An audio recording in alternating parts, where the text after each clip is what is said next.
Anyhow, Trump is continuing to attack Elijah Cummings, by the way, and tripling down. One of the stories that is, for some reason, not being covered much, and I was frankly surprised that this didn't get covered more, was that back in 1976, well, first of all, keep in mind, it's all about Princess Ivanka. Right? Elijah Cummings issues a subpoena for Ivanka Trump's private emails doing White House business, what her father ran his campaign attacking Hillary Clinton for.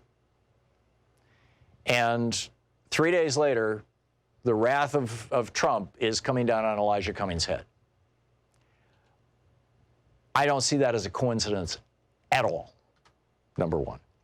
Number two, what a great opportunity for the media to point out that back on September 29th, 1976, because Fred Trump, he owned a bunch of property and he owned a bunch of apartments in Baltimore, or in Maryland, rather. He had these properties in Maryland, and they were all filled with white people, and the neighborhood went through a change, and pretty soon the apartments that Fred Trump owned were all filled with black people. And so Fred Trump stopped repairing them. This is how institutional and structural racism works, by the way, one of 1,000 ways, but this is just exactly what it was.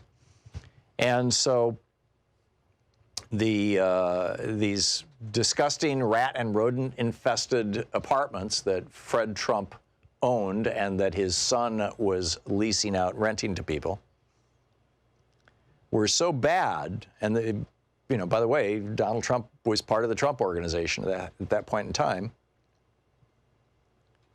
This is from the Washington Post.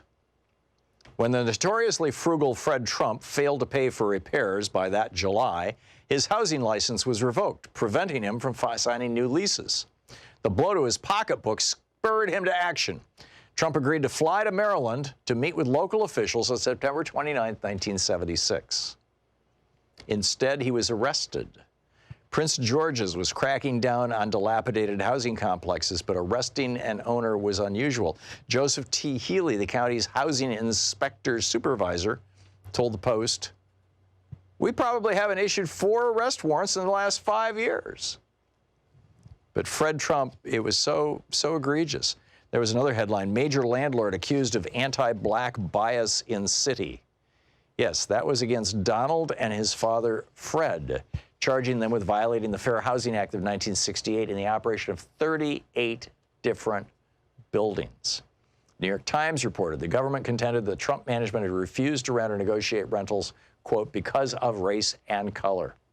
It also charged that the company required different rental terms and conditions because of race, and that it had misrepresented to blacks that apartments were not available.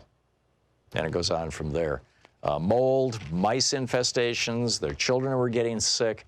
I mean, the worst troubles may have been described in a 2013 court case involving Jasmine Cox's unit at Cove Village, an apartment complex that Donald Trump owned and ran. They began with a bedroom ceiling. Oh, excuse me, this is Jared Kushner's. Jared Kushner owned this. They began with the bedroom ceiling, which started leaking one day. Then maggots started coming out of the living room carpet. Then raw sewage started flowing out of the kitchen sink. It sounded like someone turned a pool upside down, Cox told me. I heard the water hitting the floor, and I panicked. I got out of bed, and the sink is black and gray. It's pooling out of the sink, and the house smells terrible. At Essex Park, this is another Kushner property, east of the city, Marquita Parmley, the truck driver, told me that she had a mouse infestation that was severe enough that her 12-year-old daughter recently found one in her bed. Parma also has a 2-year-old with asthma, which was aggravated by allergens in mouse droppings. She moved her own bed and other furniture, away from the walls to dissuade the mice, kept the family's laundry in tote bags after mice started appearing in the hamper, and vacuumed twice a day.